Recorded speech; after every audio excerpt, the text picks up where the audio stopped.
Jangan jadi kebiasaan juga mengganggu ketentraman orang lain untuk solat. Wallahu a'lam. InsyaAllah satu hadis lagi tuan-tuan, satu hadis yang diriwayatkan oleh Abu Hurairah radhiyallahu anhu Nabi sallallahu alaihi wasallam, "Innama ju'ila al-imamu liyutamma bih, fala tahtalifu alaihi, fa idza kabbara fakabbiru wa idza raka'a farka'u wa idza qala sami'a Allahu liman hamidah faqulu rabbana lakal hamd wa idza sajada fasjudu wa idza shalla jalisan fasallu julusan ajma'un." Ya kan? Daripada Abu Hurairah radhiyallahu anhu, daripada Nabi Muhammad sallallahu alaihi wasallam, imam dilantik supaya diikuti, maka janganlah kamu mengingkarinya. Jika dia bertakbir, maka bertakbirlah kamu. Jika dia rukuk, maka rukuklah kamu. Jika dia mengucap sami Allahu liman hamidah, maka ucapkanlah rabbana walakal hamd. Jika dia sujud, maka bersujudlah kamu, dan jika dia solat dengan duduk, maka duduklah kamu semua. Baik, kita baca dia sambil lebih kurang juga. An Aisyah radhiyallahu anha qalat shalla Rasulullah sallallahu alaihi wasallam fi baiti wa huwa shakin fa shalla jalisan wa shalla wara'ahu qawmun qiyaman fa ashara ilayhim an ijlisu falamma sarafa qala inna ma ju'ila al-imamu liyutamma bih fa idza raka'a farka'u wa idza rafa'a farfa'u wa idza qala sami'a Allahu liman hamidah faqulu rabbana wa lakal hamd wa idza shalla jalisan fasallu julusan ajma'un. Hadis makna juga berasal daripada hadis Aisyah. Ketika itu Rasulullah SAW solat di rumahnya dalam keadaan sakit. Baginda solat dengan duduk, sementara beberapa orang sahabat solat di belakang baginda dengan berdiri. Baginda memberi isyarat yang maknanya adalah duduklah kamu. Selepas selesai, baginda bersabda, imam diangkat untuk dijadikan ikutan. Jika dia rukuk, maka rukuklah kamu.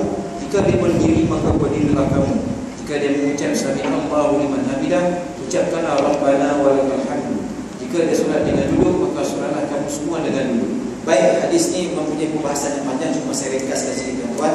Baik, ini satu tata cara yang Nabi SAW ajarkan kepada kita macam mana nak solat berjamaah secara tepat. Ya, saya masih melihat rata-rata solat masyarakat kita masih ada kekurangan dalam perspektif ini. Ya, dalam hadis Habib Hurairah ini Nabi SAW mengatakan dia tanamkan falsafah supaya sahabat faham. Ya, imam ini dijadikan untuk diikuti. Imam untuk ikut perintah. Imam rukuk, kita rukuk. Jangan kita rukuk, kita sujud pula. Dia maksud jangan berbeza. Nabi kata jangan berbeza. Yang penting sini fa idza kabbara fakabbiru. Maksudnya apa? Apabila imam sudah bertakbir, maka bertakbirlah kamu. Apabila imam sudah rukuk, maka rukuklah kamu. Wa idza qala sami'a Allahu liman hamidah. Dalam riwayat lain fa idza rafa'a, maksudnya i'tidal. Selepas imam i'tidal, maka hendaklah kamu i'tidal. Apabila imam kata sami'a Allahu liman hamidah, jawablah kamu faqulu rabbana lakal hamd. Ya. Baik. Hadis ini memberi satu signifikasi yang cukup besar. Ya. Kami dalam kitab Umdatul Ahkam ni Syekh ada secara terperinci macam mana untuk tempat kita solat. Baik, maksudnya sini dalam kita ikut kaedah dalam bahasa Arab, penting kita belajar bahasa Arab tentu kita nak tahu makna hadis dari sini. Literal untuk kita tahu makna tepat zahir hadis itu tuan. Maksudnya dia kata fa idza kabbara, digunakan past tense. Ya. Kata yang lepas. Kata lepas apa? Saya sudah minum. Maksudnya saya dah tunggu habis kan. Maksudnya dah selesai. Saya sedang minum, maksudnya ada air saya masih tepuk lagi tuan-tuan. Itu past tense dengan present tense. Kalau present tense, saya masih tepuk. Kalau saya sudah minum, past tense, maksudnya dah habis dah, lengkap. Jadi hadis ini menunjukkan apabila imam sudah bertakbir, barulah kamu bertakbir. Apabila imam sudah rukuk, barulah kamu rukuk. Baik, saya datang satu permasalahan. Boleh tolong tak, saudara? Boleh. Jadi imam saya adalah juga. Baik, saya di makmum. Okey, nama Nazim kan? Okey. Takbir. Fa idza kabbara, apabila imam sudah bertakbir, baru kamu takbir. Allahu akbar. Allahu akbar. Nampak? Maksudnya jangan Allahu akbar. Salah. Kabbara setelah habis takbir sekali. Habis habis Allahu Akbar. Itu zahir hadis.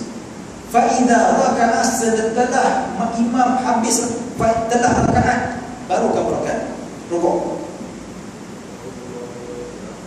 Allahu Akbar. Biasa kita buat okey, rukuk. Betul tak? Biasa tak? Sekali lagi. Ataupun tak sama dia nampak sikit. Macam yang clear, khusyuk sikit.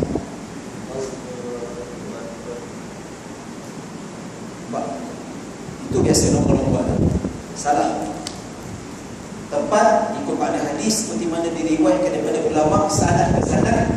Jadi Allahu Akbar. Habis cukup. Allahu Akbar. Fa idza rafa'a farfa'u. Apabila i'tidal, lengkap i'tidal barulah kita buat. Cuba. Sami Allahu liman hamidah. Biasa macam mana? Cuba buat sekali lagi.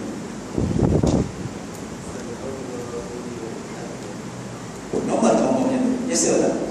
Macam buat je.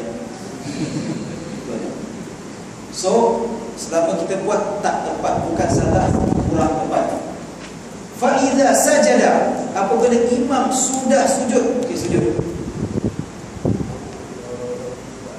Pak, letak dahi saja, Allah. Nampak? Sekali lagi. Nak ke? Sekali lagi ni. Kahwin tak? Belum lagi nak kahwin. Dia banyak buat ni. Okey, sekali lagi. Sami Allahu liman hamidah. Jangan Sami Allahu liman hamidah. Okey, dah. Sekali lagi. Allah.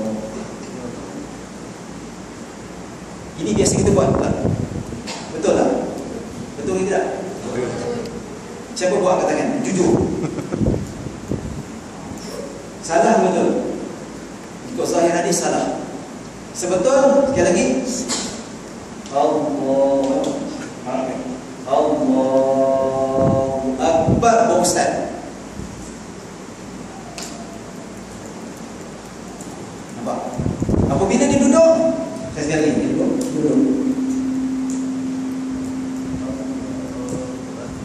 Allahu Akbar.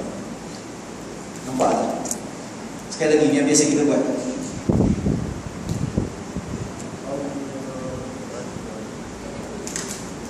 Itu tak sah tak? Sah masih sah, tetapi hukumnya makruh. Maka kita sama dengan imam. Yang apa kita buat tuan-tuan, pantang Allah kita boleh ikut. Ya. Terbaik macam mana kalau kita sujud tak tahu macam mana imam dah tegak, dia punya piawaian dia, tips dia Allahu Akbar, imam akbar, barulah kita gerak. Itu tips saja senang. Kalau kita ni kita nampak Allahu Akbar boleh ikut. Ya. Macam mana nak intikal, macam mana nak duduk, kita tak nampak, kita nampak bawah ni. Imam kata Allahu Akbar, macam tu saya tak nampak. Contohnya lah imam kat sini, depan, soft belakang, saya kat belakang ni. Soft gila, contoh je lah. Okey, depan, pokok. Saya tak nampak ni. Saya tak nampak, macam mana saya nak tahu imam dah tegak? Cuba. Saya boleh naik sebab saya dengar Allahu Akbar. Saya boleh naik Allah. Baru gerak. Agar boleh praktis tak tuan-tuan? Terima kasih. Boleh praktis tak? Jamaah, kita nak fadilat tuan-tuan. Ya, macam mana Sayyidina Umar, macam mana Abdullah bin Umar nampak Nabi semayang atas kedan, dia tak nak cakap dia pukul. Terus ikut sunnah Nabi SAW. Jelas dalam hadis ini dia kata fa idza raka'a, apabila kabbara, Nabi habis takbir, imam habis takbir, barulah hampa takbir. Apabila imam sudah rukuk, baru rukuk. Jangan dahulu Allah dah start sama-sama, jangan. Kalau betul-betul sama hukumnya makruh, tuan-tuan ikut mazhab Syafi'i, hilang pahala jemaah tuan-tuan. Sah, tapi sayang pahala kurang. Elok-elok orang nak bagi 27, berapa ganda-ganda, kita kurang jadi mungkin 11 saja tuan-tuan. Betul tak? Jadi ini hadis tuan-tuan kita belajar, kata dalam syair, al-alimu bi'ilmihi lam ya'malan mu'adzabun min qabli ubadil wathan. Orang yang alim ada ilmu tidak beramal dengan ilmunya, maka dia akan diazab lebih dahulu daripada penyembah-penyembah berhala. Maksudnya dia ilmu tapi kita tak amalkan. Nampak? Tak biasa kita kena buka nama. Terserentak lepas di rukun kedua kita kena ubah balik. Kita pastikan. Ya. Masalahnya bukan kita lihat pada dari segi sudut bahasa saja tuan-tuan dan puan-puan. Ada hadis-hadis yang lain menguatkan amalan sahabat Nabi. Ya, kalau kita belajar nanti macam mana Nabi kata sahabat tidak sama sekali akan start sujud melainkan dahi Nabi cecah dari bumi. Nampak? Nanti kita lebih. Cuma saya nak beritahu ya, macam mana hadis ini dikuatkan sempurnanya amalan rukun imam barulah makmum ikut. Macam mana sahabat menceritakan kami tidak membongkokkan belakang kami sehingga Nabi cecah dekat dahi. Maksudnya Nabi ada sujud barulah kami start. Allahu Akbar. Ya, boleh ubahlah teman-teman. Ini perspektif kita nak belajar, kita nak tahu, bukan saja faham, tapi kita nak tahu macam mana sifat salat Nabi sallallahu alaihi wasallam. Macam mana ya saya? Ha? Tak dengar lah. Saya minta maaf sebenarnya. Ada hadis takbiratul ula. Apa? Takbiratul ula. Takbiratul ula maksudnya kita dapat takbiratul ula. Allahu Akbar. Takbiratul ula kita dah dapat. Nah, sebelum imam pergi ke rukun yang lain, kita dah takbir dah. Maksudnya Allahu Akbar. Sebelum imam pergi ke Al-Fatihah, itu nama takbiratul ula. Ya? Maksudnya takbiratul ula ni takbir pertama lah. Takbiratul ula, takbir tahrim, maksudnya rukun. Ya, rukun solat dan qiyam, niat dengan takbiratul ihram. Takbiratul ihram ni maksudnya takbir yang wajib. Ya, Allahu Akbar ini rukun wajib. Manakala intiqal pemindahan daripada rukun ke rukun itu sunat menurut mazhab Asy-Syafi'i rahimahullah. Kemudian Nabi kata, fa idza ra'a sami Allahu liman hamidah, apabila makmum bangun, imam bangun sami Allahu liman hamidah, maka kita pun bangun Rabbana lakal hamd. Ataupun ada pendapat mengatakan Rabbana, disunatkan juga sami Allahu liman hamidah Rabbana lakal hamd, boleh juga. Tidak berjalan. Ataupun Rabbana lakal hamd, tak ada waw, boleh juga. Ya. Tapi disunatkan juga tuan-tuan, ada beberapa ayat sebab saya tulis. Kita panjangkan lagi di mana ada kita saya ceritakan pada yang lalu, sahabat Nabi sallallahu alaihi wasallam dia solat dengan Nabi. Nabi depan ada sahabat ramai solat. Kemudian dia kata apa? Apabila Nabi sami Allahu liman hamidah, dia pun sami Allahu liman hamidah dengan suara yang keras, Rabbana lakal hamdu hamdan katsiran thayyiban mubarakan fihi.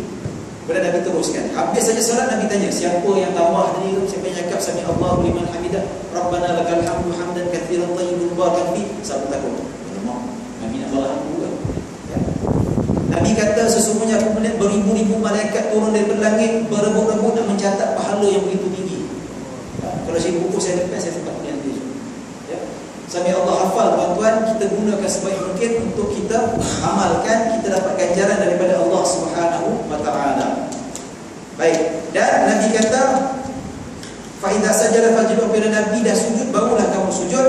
Wa idza shalla jalisan fasallu julusan. Apabila imam solat duduk, maka hendaklah kamu sama-sama solat duduk. Dalam hal ini ulama berselisih pendapat. Ada 3 mazhab. Pendapat Az-Zahiri mengatakan kalau imam solat zuhur duduk, kita pun makmum kena solat duduk sekali. Itu pendapat pertama. Pendapat kedua, pendapat mazhab Imam Ahmad. Kalau kita start daripada awal solat dengan imam, rakaat pertama dengan imam duduk, maka semua duduk. Sesiapa yang start lambat, maksudnya dia ikut imam lambat, dia kena berdiri. Itu pendapat Imam Ahmad. Kalau mazhab Syafi'i, dia kata kalau imam sembahyang duduk, maka makmum kena sembahyang berdiri. Macam mana tu? Adakah dia bermukhalafah? Adakah dia ni berlawanan dengan hadis ini? Tidak. Sebab apa? Menurut mazhab Syafi'i dan mazhab-mazhab yang lain, dia kata hadis ini sudah dimansuhkan, sudah dibatalkan hukumnya. Maksudnya solat duduk ini dibatalkan hukumnya. Kenapa? Sebelum Nabi SAW wafat, ya, di mana salla fi maradi mautin qa'idan wa salla Abu Bakar wan nasu khalfahu qiyaman. Hadis riwayat Bukhari Muslim. Selepas itu pada penghujung nyawa sebelum Nabi SAW wafat, Nabi pernah jadi imam. Kemudian Abu Bakar radhiyallahu anhu dan sahabat-sahabat yang lain salat belakang Nabi dalam keadaan berdiri. Maksudnya hadis ini yang paling terakhir sekali. Dari segi tarikh dia paling terakhir, dan hadis ini awal. Kalau ulama hadis kata hadis itu dapat didetek dari segi sudut tarikhnya bila berlaku, bila diujarkan oleh Nabi SAW, maka hadis yang terakhir itu membatalkan hukum hadis yang semain duduk semua sekali. Jadi hadis yang terakhir apabila Nabi sakit, Nabi tak sihat, ya, Nabi semain duduk, Abu Bakar dan para sahabat semain duduk, Nabi tak suruh duduk pun. Pada awal-awal saja Nabi duduk, dan akhir penunjuk nyawa Nabi, Nabi tak suruh para sahabat semain duduk macam Nabi. Menunjukkan hukum semayang duduk bersama imam itu adalah sudah dimasukkan hukumnya menurut mazhab Imam Syafi'i rahimahullah ta'ala. Ya, jelas ya? Baik. Satu lagi hadis saya dapat baca ya. Hadis yang ke-32, satu lagi insya-Allah. An Abdillah